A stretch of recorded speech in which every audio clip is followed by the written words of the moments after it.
Hello guys, welcome back to my channel. আর ব্লগটা দেখে বুঝতে পারতো কোথায় থেকে শুরু করছি। আর আমি কিন্তু স্টেশন থেকেই শুরু করে দিয়েছি আজকের ব্লগটা। তো তোমরা দেখতে থাকো।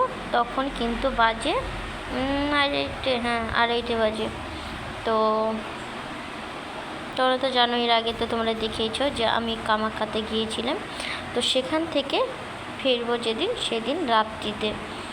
তো যেহেতু আমি একাই ছিলাম, তো আমি স্টেশনেই ছিলাম, আর সেই জন্যই কিন্তু একাই দেখো ব্লগটা শুরু করে দিয়েছিলাম। আর যেহেতু রাত্রিতে ঘুম হয়নি, যেহেতু একাই ছিলাম আর রাত্রিতে ঘুমাতেও পারিনি তো সেই জন্য কিন্তু আমি ভাবলাম যে না, এখন থেকে একটা ব্লগ স্টার্ট করে দেওয়া যাক। তারপর দেখুন সকাল হয়ে গিয়েছিল। তো সকালবেলা আবার তোমাদেরকে দেখিয়েছিলাম। তো সকালবেলা আমি যে ট্রেনে আসবো, সেই ট্রেনে তোমাদেরকে একটু ঘুরিয়ে দেখালাম। তো তারপর দেখো কিছু দূর এসে কিন্তু আমি একটুখানি আবার একটু বাইরের প্রকৃতির দৃশ্যটা সেটাই তোমাদের সঙ্গে শেয়ার করলাম।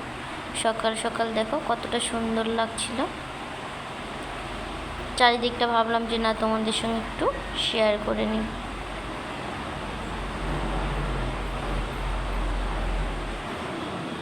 তারপর দেখো যে ট্রেনটা তো চলে গেল।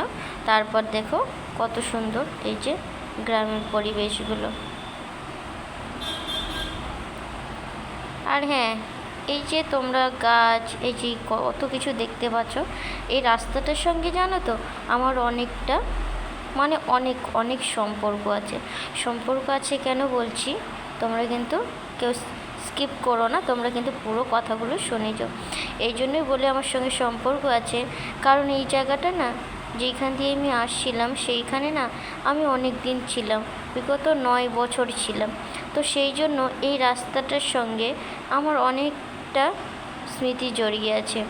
এই যে ফাঁকা মাঠগুলো দেখতে পাচ্ছ। এবার আমি কিন্তু যখনই কেনাকাটা করতে বলো, কোনো কিছু বাজার করতে বলো, আমাদের কিন্তু এই রাস্তাটা দিয়েই যেতে হতো।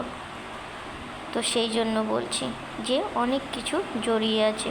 তারপর দেখো, আর আমি আগে কোথায় থাকতাম সেটাও তোমরা এই ভিডিওতে কিন্তু দেখতে পাবে। আর কিছুদিন চলো, তাহলে অবশ্যই তোমরা জানতেও পেরে যাবে। তারপর দেখো এই যে কত গাছ, আবার একটু ফাঁকা মাঠ। তারপর দেখো আবার কিন্তু এই যে এরকম করে কিন্তু রাস্তার সাইডগুলো দেখতে আর কতটা সুন্দর লাগছে বলো জায়গাগুলো। ওই যে ফাঁকা মাঠ দূরে কিন্তু দেখা যাচ্ছে, পুরো একদম সবুজ সবুজ হয়ে আছে।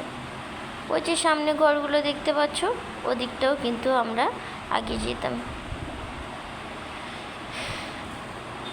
তারপর দেখো আমরা কিন্তু যেখানটাতে কথা বলছিলাম তোমাদেরকে, সেইখানটা প্রায় পৌঁছে গিয়েছি।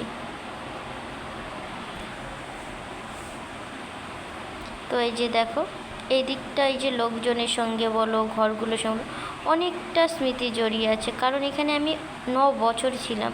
সেখানে সবার সঙ্গে এই যে এই রাস্তাটাই, যেখানটায় আমি দাঁড়িয়ে থাকতাম, তোমাদের দাদাভাই যখন ডিউটি যেত তখন আমি দাঁড়িয়ে থাকতাম, কখন আসবে কখন যাবে।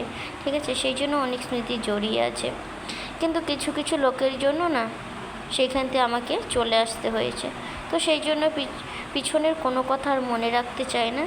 জাস্ট তোমাদের সঙ্গে একটু শেয়ার করলাম যে আমি কোথায় ছিলাম, কীভাবে ছিলাম। তো তোমরা যদি লোকে ভালো করো না, তো দেখবে উপরন্তু তোমরা বাসটা ফ্রিতে পাবে, বুঝলে তো?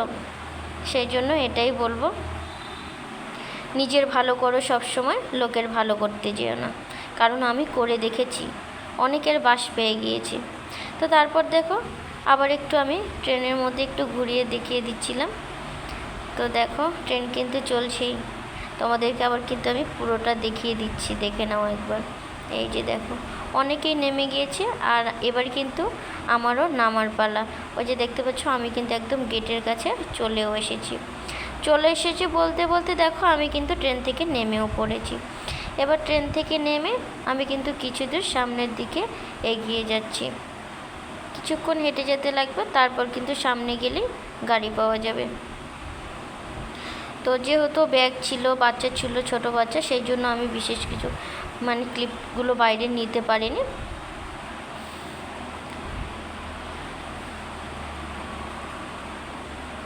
তারপর তারপর দেখো এই যে স্টেশন অনেকটাই কিন্তু চলে এসেছি সামনের দিকে।